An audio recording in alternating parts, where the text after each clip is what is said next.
So we're back, and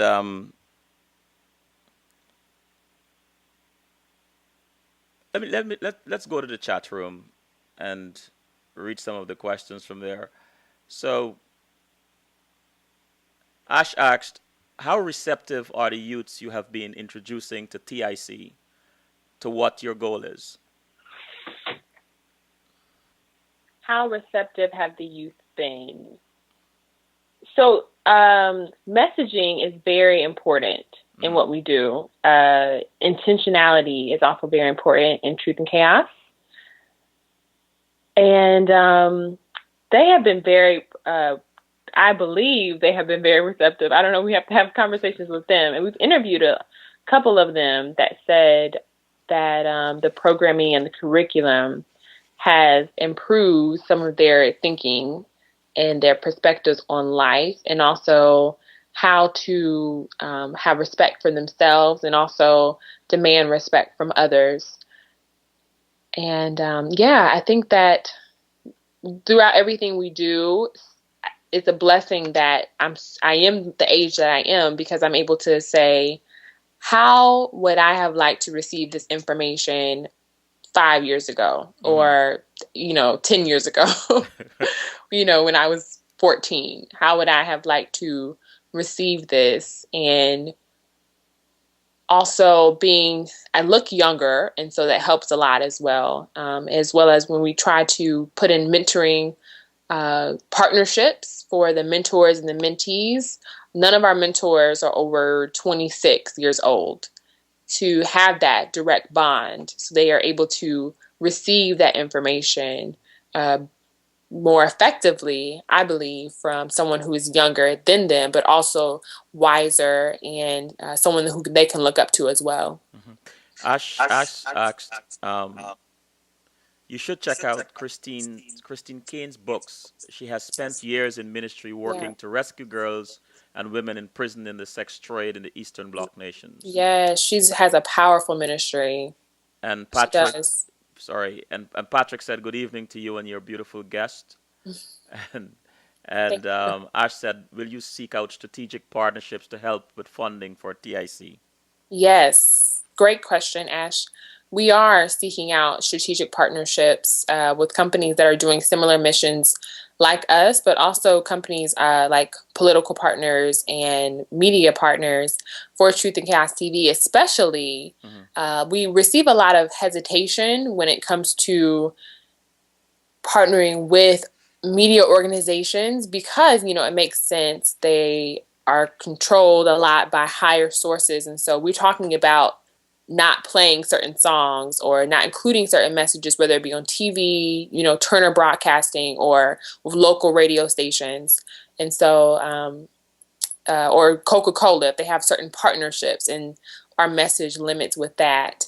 But not to say that it isn't possible, because it is possible. Mm-hmm. Mm-hmm. What would you say is the underlying message you'd like to leave with our audience tonight?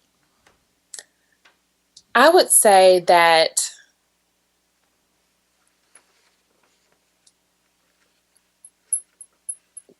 anything that you are trying to seek from the world, God can do it better and fulfill it better. And Wonderful. this applies to all areas of life, whether it be love, success, personal struggles, family.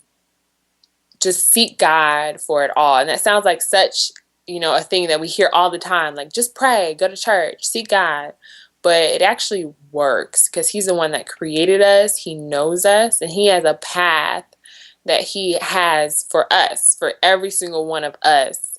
And so it's up to us to say, okay, God, I'm ready to take this journey, to walk on this path.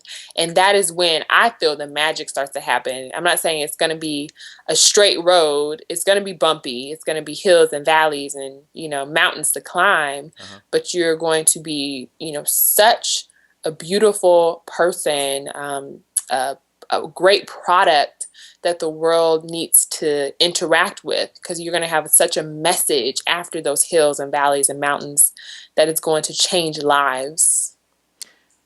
Saying that, tell us about the importance of believing in oneself and um, and setting goals. Yeah, it's so important to believe in yourself first. As a girl, we receive or we try to receive a lot of our validation from men, from boys, our beauty, saying that we're beautiful or that we are pretty, intelligent, you know. But it's so important to affirm ourselves first to help uplift us. The only person that can give you self esteem is yourself. Mhm. And so we have to do that first. And uplifting uplifting every uplifting not only others but yourself is key to excelling in life, succeeding in life, excuse me. And what was the second question? um, Setting goals. Yes. Okay, so setting goals is really instrumental in I feel your success in life. It helps you to have a place to look forward to and also create strategic steps to get there. If you don't set a goal or if you don't set goals, then you're just walking through life aimlessly, like you're blind. You're like, okay, maybe I'll do that, or yeah, that sounds good. Yeah, I can do that.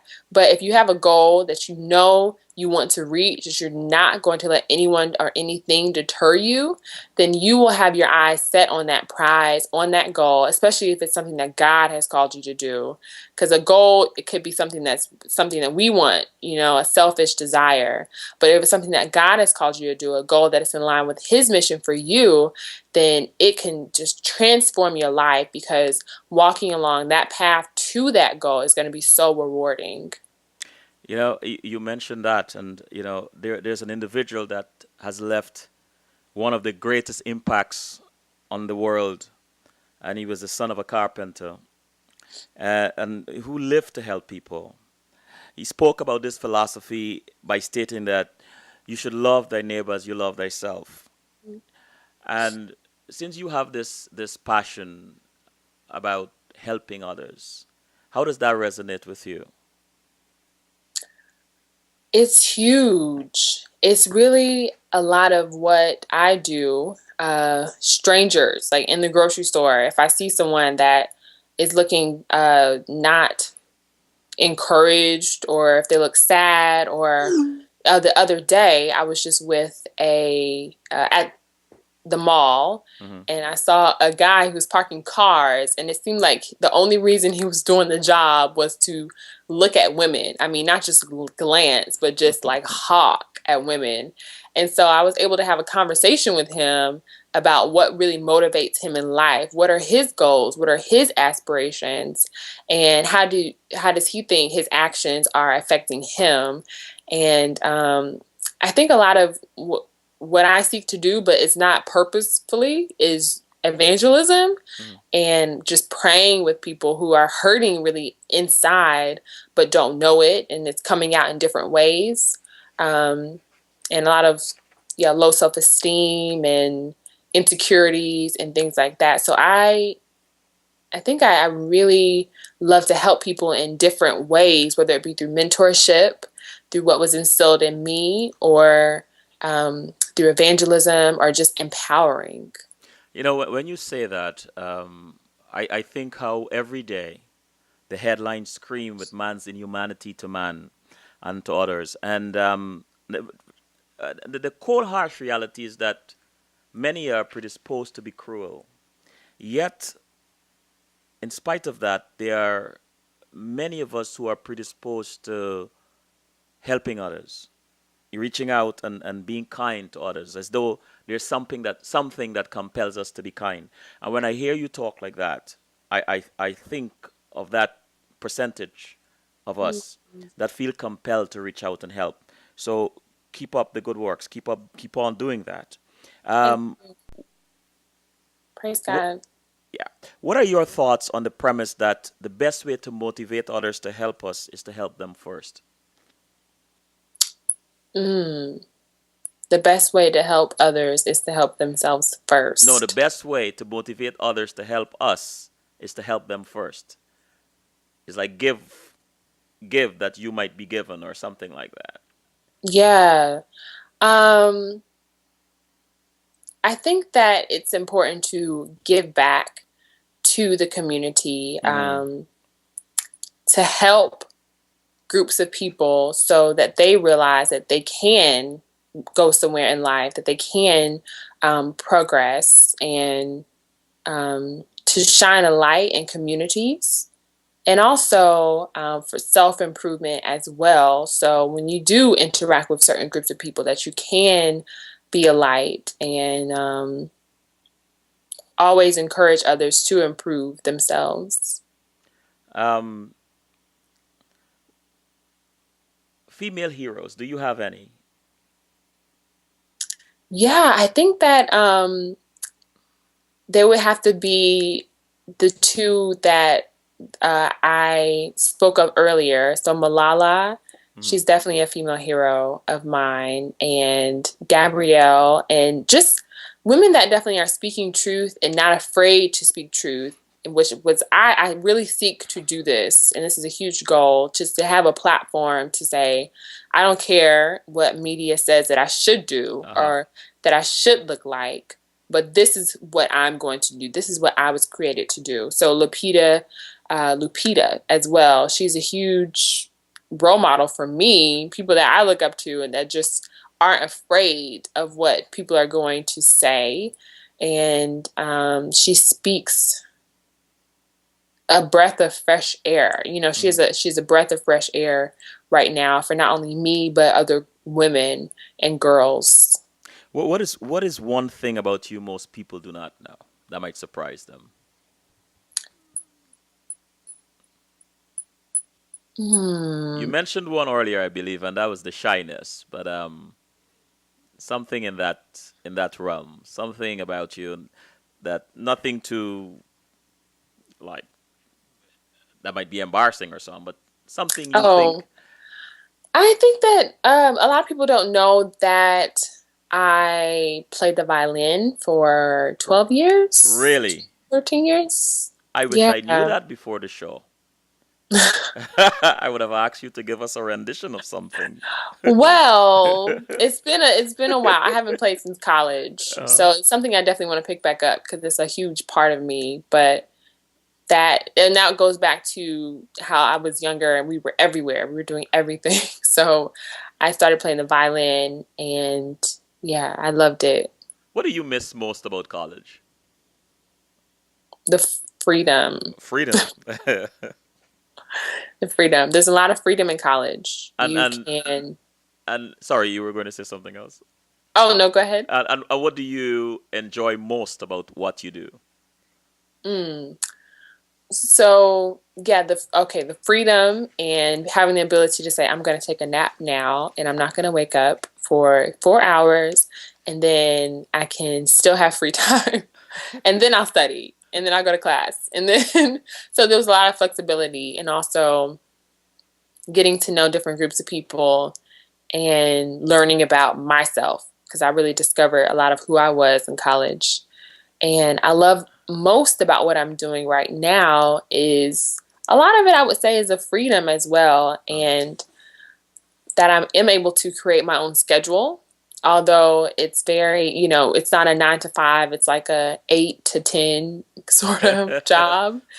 So it's a lot of long hours, but it's very gratifying in the end because I love what I'm doing. It doesn't feel like work, it feels like just a joy.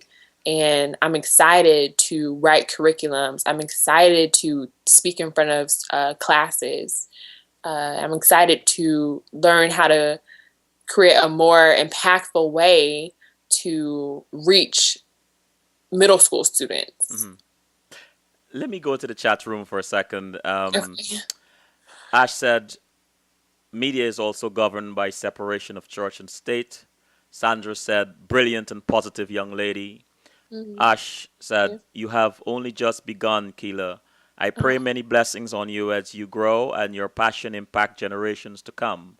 Thank you, oh, thank thank, you so much. thank you for allowing my role in your path. Continue to be that positive example. Kim said, just logged on. This young lady is amazing. Oh my And goodness. Ash said again, we Thank have to you. support her work. Make a donation here. We empower adolescents and educate adults to seek truth and resist chaos in negative pop culture, media, and society. www.truthinchaos.org. Wow. Mhm. Wow. Wow. Um, Thank you so much. God Martin, is so good. this is Martin Luther King said, uh, "We must accept infinite disappointment, but never lose infinite hope." Hmm. What are you most hopeful for in your endeavor to empower others? Change. Knowing that change will come and that it's not, my work isn't a huge, because if I wasn't doing this, someone else would do it because God is going to call someone else to do this. But I'm hopeful to see change occur in the lives of youth and also in the music and the entertainment industry, Hmm. and to see boys and girls realize their worth and raise their standards.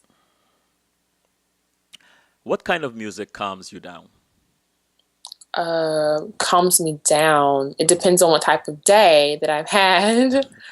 But it can be anyone from, I enjoy like India.Arie Hmm. or Flowetry, Carrie Job, Hillsong United. They're like Christian artists, Hmm. R&B or African drums, a really broad range of things. What story about you your mother always tells?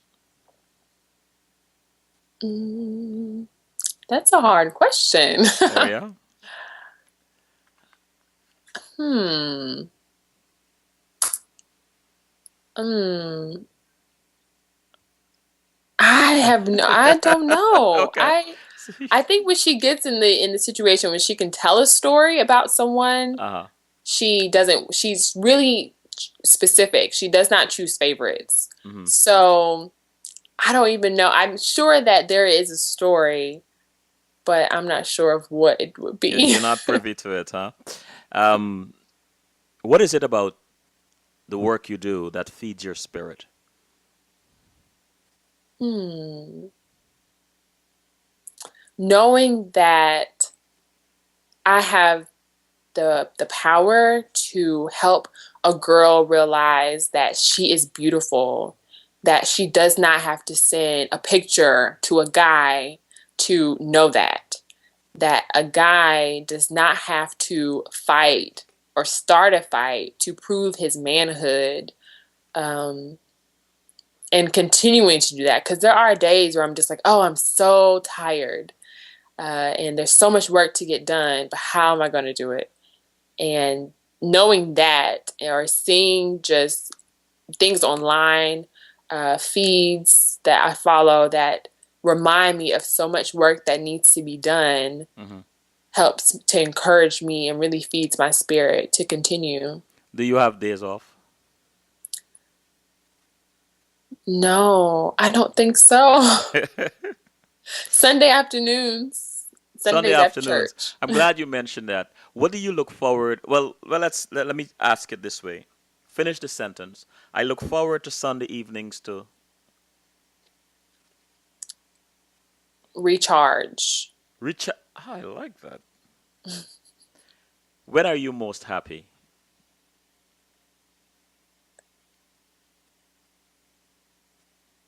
I really want to kind of replace happy with joy. There was Okay. kind of I was having a conversation with my mom, Hmm. and the thing that really fuels me is the thread of happiness. I would say happiness, but I've come to realize that happiness depends on a lot of temporary things in life, such as money and success and clothes and cars. But joy is something that, knowing that God loves you unconditionally without all that, He gives you the joy of life, the joy to live, the joy to breathe.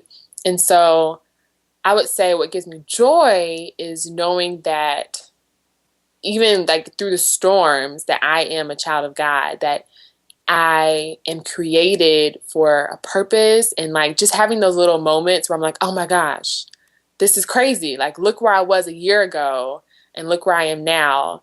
And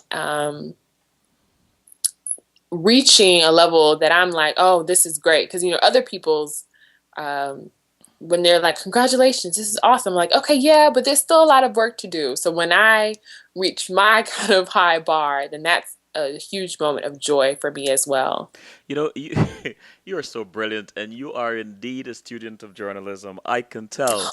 But I'm gonna try this question another way. Um, oh, you are amazing. I now see why Allison was is so fascinated with you. Let's try this question another way. Um, what are you most joyous doing? Mm.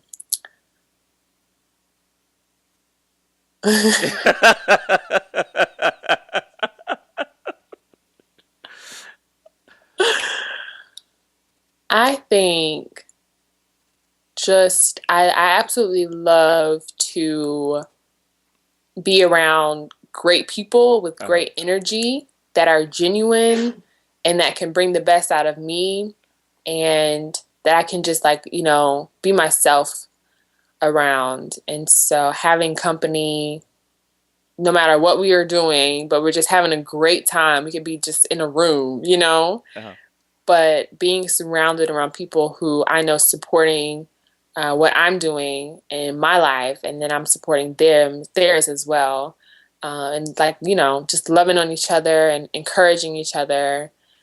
I think that's what really brings me joy. And just also time to myself as well, because I'm around so many people a lot of the time. And so when I have those moments to center back and to spend that time to just, clear my mind and to do things like it's funny because the work that I do, like watching TV, a lot of the times I have to force myself to watch certain shows to bring them up in certain discussions with students. So TV has even become like not really a downtime activity. So I would say just sitting in my room and listening to music, with a candle and just saying, just breathing and just enjoying life.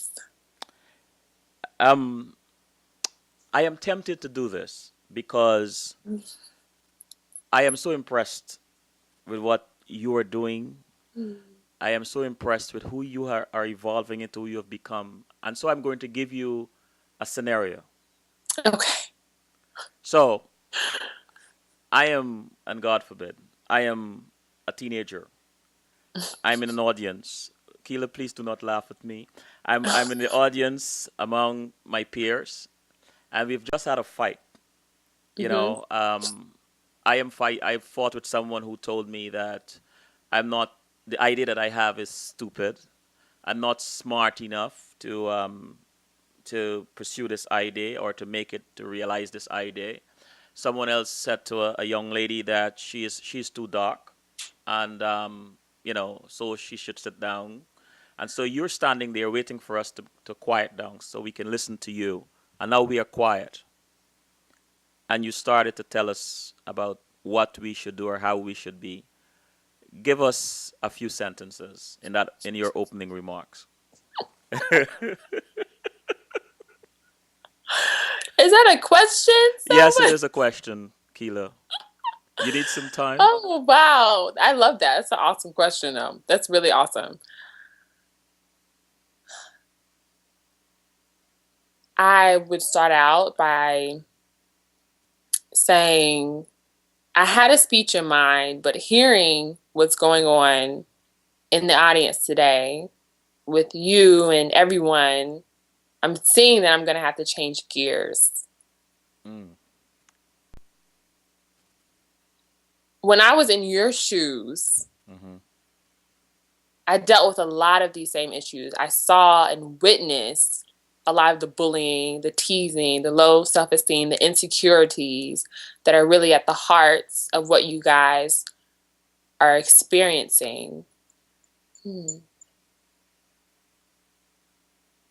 And my message to you today is to not let what you're going through right now, not let what you went through yesterday or last year or maybe through your entire life, define who you can be and who you've been called to be.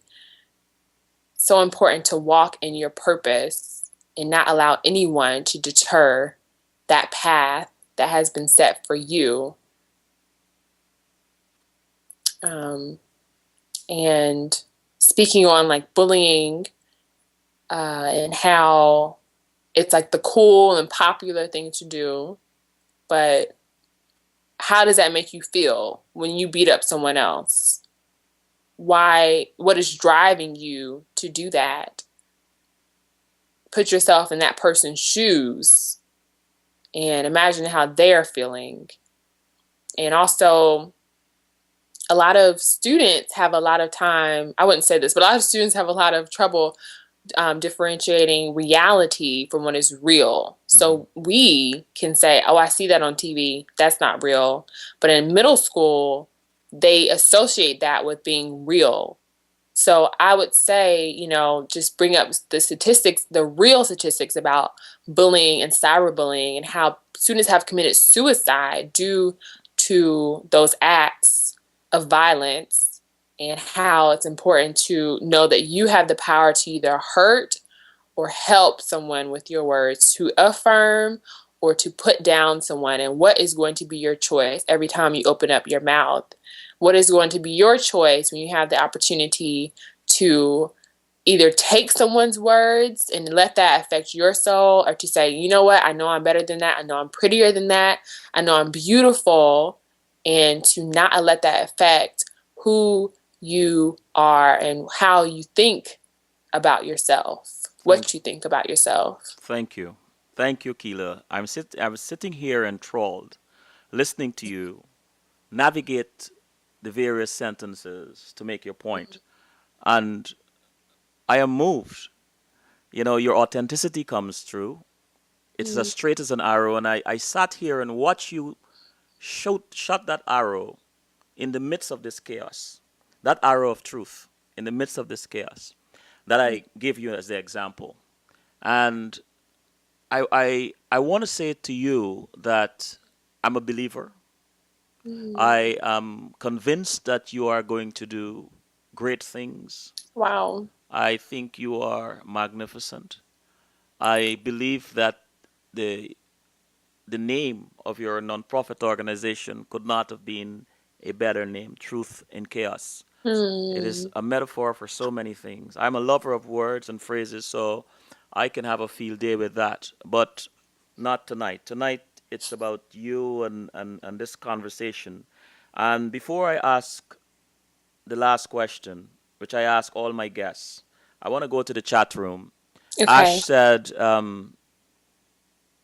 if you love what you do, you will never work a day in your life because your work wouldn't be hard. And Mm. again, Ash said, "You are an old soul with that music selection. Could could be my playlist." And here's my question to you: what makes you laugh out loud? Mm. Seeing anyone let go of themselves and not care what anyone thinks about them. And I think I often laughed at myself out loud as well. And others, just if you're not afraid of what anyone thinks about you, like uh, you just you're just gonna be yourself, and it's okay, not saying to go and make a fool of yourself, but just embrace your personality, embrace your style, embrace your humor, and show the world who you are in a positive way. So I think that so many great things can come from that, and that's really when I have found when I laugh out loud, when I'm just like, this is what, in my mind or even in action, act a certain way or respond to a certain thing in conversation. And it's just a love of life in that You know, situation. thank you. Thank you so much, Keela. Thank you Thank for you, coming on. Selwyn. In the chat room, Ash said, "Cello, aren't you proud to see her now and think back to when you first met her? Congratulations on getting her to come and chat with you." Oh. I am going to say this. I am going to say this. Allison is not going to get to steal all the thunder. I am sitting here and I was trying my best to contain myself because the pride um, is so overwhelming. Mm, From a few wow. years ago, I can't remember how long it was, Keela. How long was it? It was in 2010, It was summer of that. It 2010. was that long. 2010, Keela, to now. Talk about transformation. Yeah. Talk Wow. about growth. Talk about an abundance of positiveness. Talk Mm, about courage. I am so glad that wow. you are who you are. I'm so glad that you have endeavored to take this journey. I am so proud of you. Very, Thank you. very proud of you. You came to New York and we met and you're like my little sister.